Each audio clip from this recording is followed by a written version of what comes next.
Spade.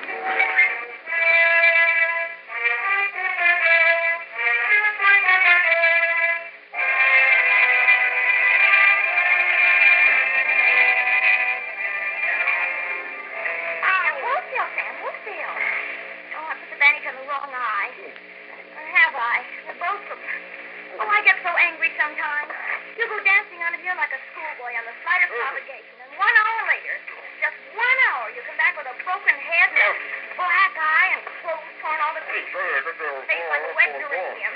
Hold still. Then, Dashiell, Sam, how is it? Is it too tight? What did you say? Then how do you expect me to dictate a report with a mouthful of gauze? Oh, that's what it was. I wondered what happened to the girl. Sit down and shut up. Sam, I didn't mean anything. I just meant it for your own good. Pick up your pencil, Effie.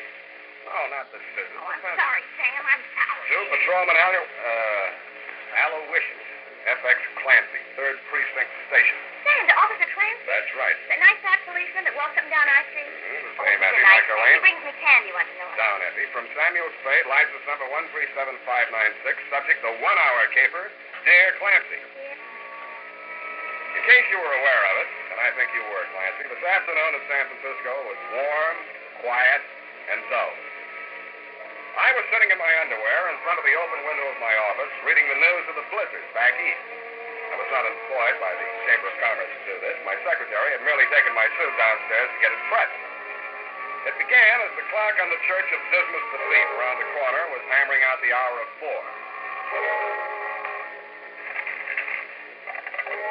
Yeah? Mr. Spade, this is Hank Page. Page's printer right across the street. We printed some cards for you, remember? Oh, yes, Hank. I was about to call you. My secretary is just making out the check. Oh, forget that bill, Sam. I need your help. Well, drop in tomorrow. I'll be glad to talk to you. Tomorrow may be too late. I'd rather not be seen coming to your office. How about the saloon downstairs in your building, say, 5 minutes? Well, if it's important, Hank. Well, I don't know. I got something here. I want you to look at it. If it's what I think it is, it's important. I gotta hang up now. See you in 5 minutes.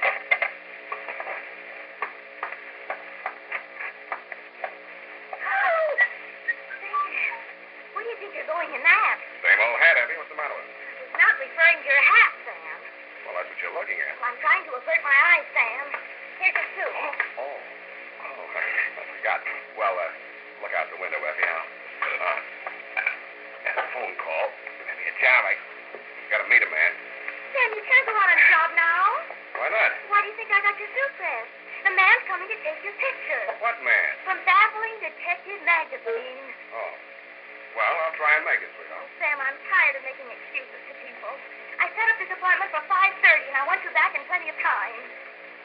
I wish you wouldn't go. Oh, all right, go on. But if you aren't back in this office by 5 o'clock, that's 10, Sam.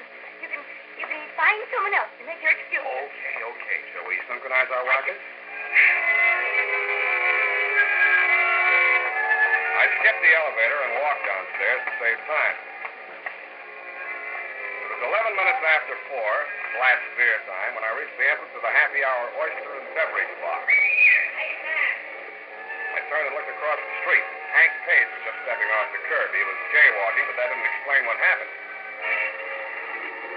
He saw it in plenty of time and jumped back out of the way. It saw him, too. The wheels cut sharply towards him, and the front bumper caught him just behind the knee. All right. Keep moving there. Keep moving. Come on. Back on the sidewalk. Come on now. We'll take care of it. Sam. Yeah, Hank. Leave him be, Mr. Spade. Leave him be. I've got to get his stick. Come on, get these people back. This man's hurt bad. Give him some air. You better not try to talk, Hank. Oh, no. Here. This is it. Cigarette case. Hey, wait a minute. What was that? What's what, Clancy? Well, he gave you something there. A gold cigarette case. I seen him. Oh, you must be mistaken, Clancy. Hank, can you talk anymore? Cigarette case. Sam, yeah. Find out. Gotta find out. My wife. Yeah, what about your wife? I can't.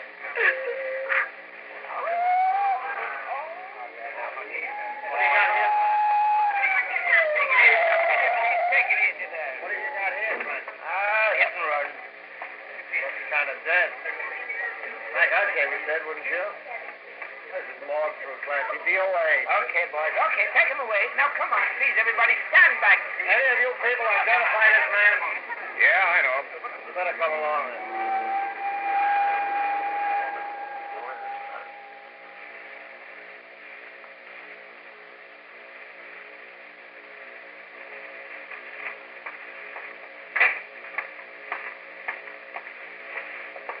Oh, hello, Sam. Hello, Maxie. Hank Page. Oh, yeah, just came in. 2 seconds. Maxie. Yeah. No, she better not look at him now. He's in no condition. Oh, sure. Sure, you can give her the money as any effect. Yeah. Well, hey, that's Mrs. Page. She didn't lose any time. Like to meet her, Sam? Yeah, Maxie, I would. You know, Milty says she's going to look nice in black. That's so. Mrs. Page? What? I knew your husband slightly. My name is Sam Spade. Oh, yes. You're a detective. He said he was going to see you. Did he? Not quite. You happen to know what he wanted to see me about? Yes, he found something, a cigarette case. He didn't tell me what it meant, but he seemed very worried about it. He told me that if anything happened to him, I should claim his belongings right away. Well, you see, here they are. His watch, his wallet, elk skin, school ring, cigar cutter, little cigarette case. Oh, now, please, Mrs. Page. I've got the cigarette case here. You've got it. How did you? Oh, he gave it to me just after the accident. I think he was trying to tell me to give it to you. Here, you take it. Oh, no. His initials. No. Some woman gave it to him. I don't want it. Just put it away. Out of my sight. Forever. Okay. You can open your eyes now. It's back in my pocket. Thank you. Thank you. Now, let's talk, Mrs. Page. What was on your husband's mind? Well, I don't know. He wasn't very well. Heart trouble. Nothing terribly serious, but he gets these little spells, and he has to stay home from work. Sometimes a week or 10 days, but Mr. Soule, the foreman at the print shop, will look after things, you know. I even thought he was getting better. Your husband have any fights lately? Oh, no. He wouldn't dare with his heart. He had a black eye. No. Oh, that happened at home. He fell down. Yeah. Well, I'll be in touch with you.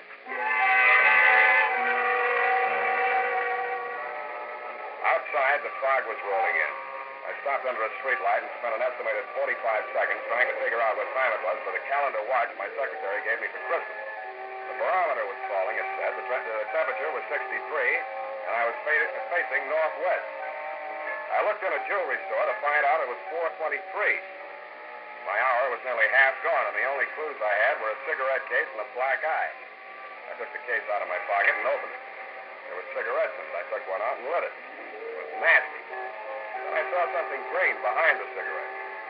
It looked better. It looked like money. When I examined it more closely, I wasn't so sure. The printing on it was Dutch, and the amount was 100 florins.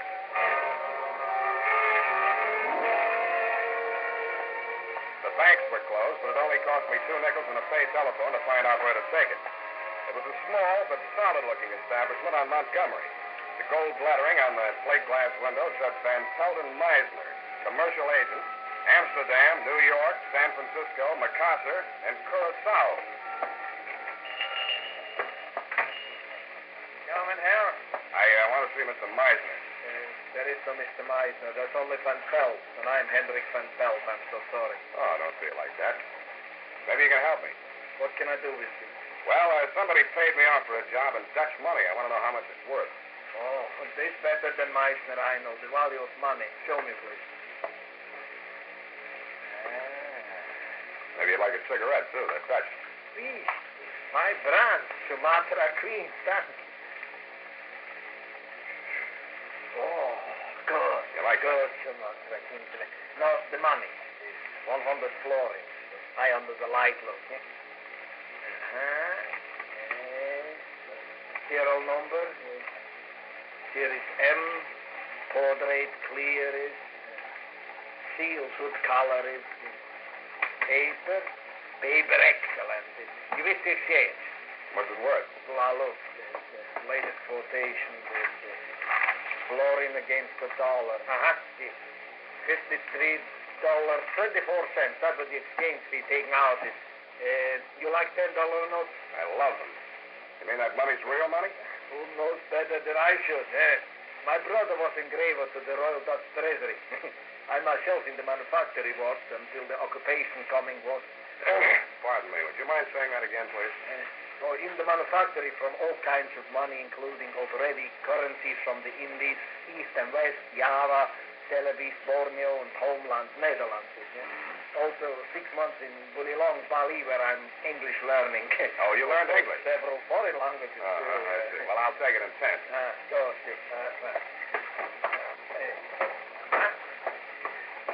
10, 20, 30, 40, 50, 1, 2, 3, is that 9 cents and 20 cents, 3 cents.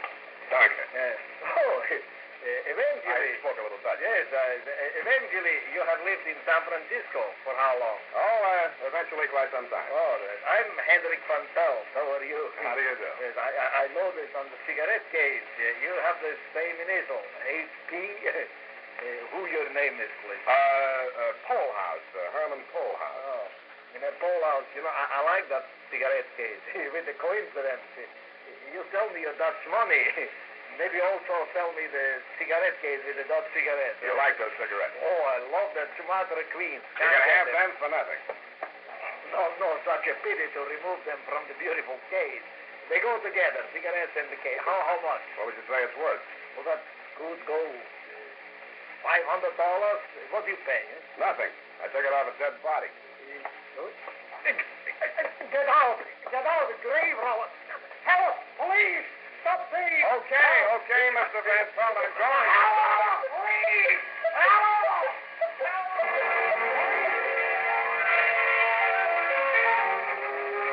I ran, did not walk to the only exit. A squad of bank cops thundered past me, followed by half a dozen city dicks and some Burnsmen who confused Van Pelt's burglar alarm with that of the bank next door. Nobody paid me any mind until I reached Third Street. I was just crossing when I saw it the second time. It was the same car that had run down Hank Page. I strained my eyes against the headlights. I couldn't make out the man behind the wheel, but I got the license plate before it happened. I felt it before I heard it. It hit my chest like a sledgehammer. The last thing I heard was the footsteps of a heavy man pounding toward me. The clock on the Church of Dismas the Thief was chiming the half hour.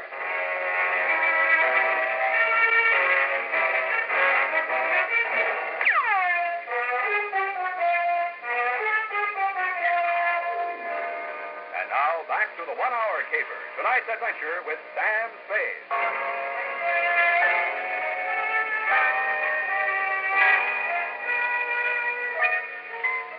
I'd started the caper with 2 clues, a cigarette case and a black eye on a dead man. When I woke up in the alley, I didn't have the cigarette case. Instead, I had 2 black eyes. One of them was on me. Strangely enough, I was alive. I reached inside my shirt to examine the bullet hole over my heart. There was nothing there but a bruise. I wondered what had been in that gold cigarette case besides gold and Dutch cigarettes.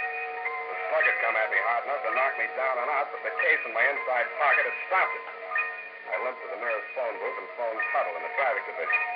The plates on the hit-and-run car were registered to one Hendrik Van Pelt.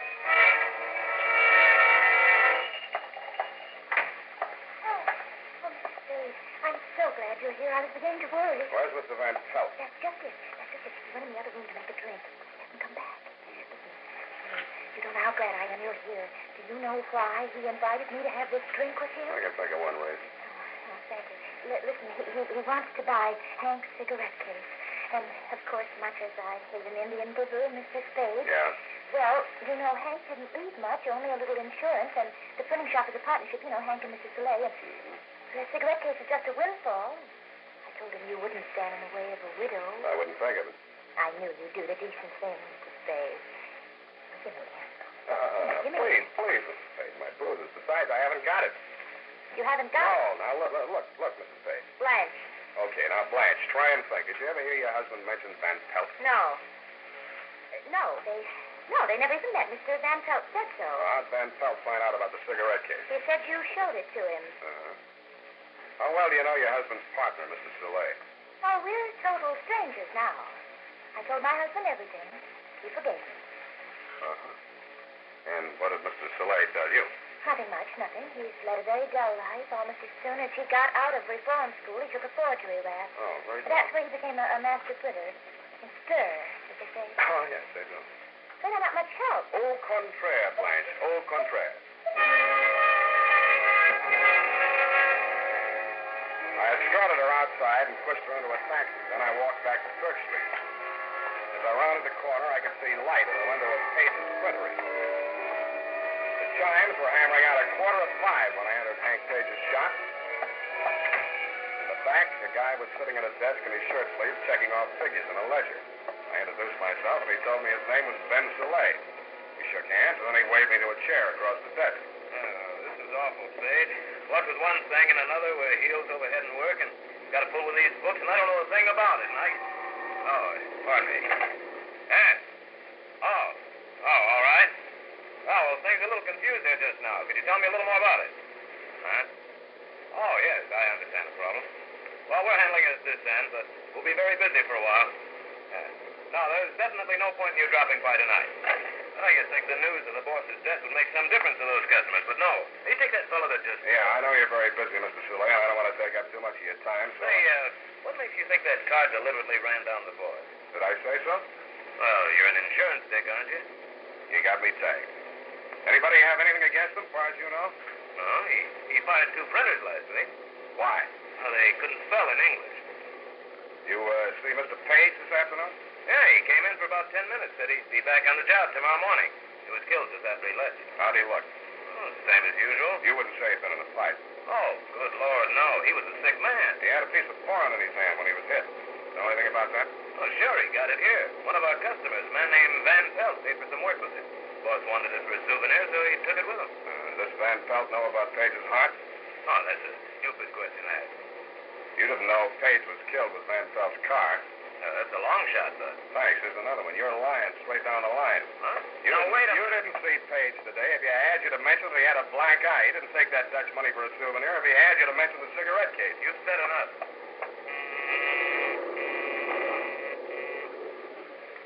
What are you doing? Shutting down for the night? You'll find out. Put your hands on top of the desk. I slipped the muzzle of my gun. I'd been holding it in my lap for 3 minutes, far enough over the edge of the desk for Ben Soleil to see it. He did what I told him to. The press room door was directly behind him, and I knew his body would screen my gun from the view of anybody that might come through it in response to the signal he pressed. I didn't have long to wait. 3 men, black with ink, came to the door and threw it into the little office. I strolled in, careless and casual. What's up, Ben? You got ice in your head? Huh? What's this? Stop right there. They stopped as if they'd all been mounted on the same pair of legs, but I didn't like my position at all. If these men decided to jump me, I could down just one of them before the other 3 were on me. I knew it, and they knew it. Then I felt some fresh air on the back of my neck as the street door opened behind me. Mr. Soleil, what is it? Is it a holdup? It's me, Blanche Spade. Get out of here quick. Find a cop and bring him back here. Will you do that? Sure I will. You can count on me. Soleil's mouth opened in a broad grin. I didn't need any more warning than that. I threw myself sideways, but I wasn't quick enough. The blow I got from behind with Blanche's lady's handbag type persuader didn't hit me full on, but I got enough of it to fold up my legs as if the knees were hinged with paper and I'd slammed into a heap on the floor. Something dark crashed towards me. I caught it with both hands. I had a foot kicking at my face. I wrung it the way a child wrings out a mop. I was dimly aware that my feet were under me again. Some squirming thing was on my back, and a hot, damp object like a hand was across my face. I put my teeth into it and pushed my head back as far as it would go. Maybe it smashed into the place it was meant for. I don't know. Anyway, the squirming thing was no longer on my back, and suddenly I could see again. I saw a brass cuspidor 6 inches or so in front of my eyes. That's how I knew I was down on the floor again. I grabbed the cuspidor and tugged at it. I staggered to my feet with it and used it to club a clear space in front of me. I swung it high and let go. Then I was back on the floor again with 600 or 800 pounds of flesh hammering my face into the boards. But you can't throw a brass cuspidor through a plate glass window into a rush hour crowd in downtown San Francisco without attracting attention. The hour of rescue was at hand. It was exactly 5 p.m. All right, boys, let's go to work.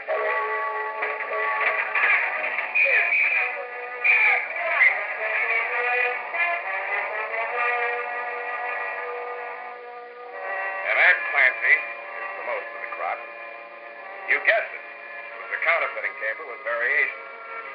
earns are not all in yet, but I think when the feds pick up Van Pelt, they'll find he was telling the truth when he said he was working in the Dutch government printing office in Amsterdam at the time of the Nazi occupation. He probably bought his way out of the country with the same kind of money he and Soleil were printing here, genuine Dutch florins printed from the original plate. Being a skilled metal worker, he designed a gold cigarette case into which those plates would fit with uncanny accuracy. The crowning touch was the way in which he concealed them from view. He filled the case with an odious brand of Dutch cigarette, which only fools or criminals could possibly smoke. It was the safest hiding place in the world. So clever was it, now gifted, fancy boy, that even I, Sam Spade detective, never suspected the presence of base metal until it stopped that slug Van Pelt threw at me in the alley. Period. End of report. Oh, Sam, to think you went through all that just to keep your promise to me. Yes, Effie, but what hurts even more than these wounds is the thought that you doubted my word. Oh, I didn't say that, Sam. I only inferred that you had no sense of time. Yeah? Well, I guess you've changed your mind about that, eh? No, I haven't, Sam. May I ask why? Well, I'd rather not discuss it during working hours, Sam, but as soon as I've typed up this report, I'll tell you exactly what I mean.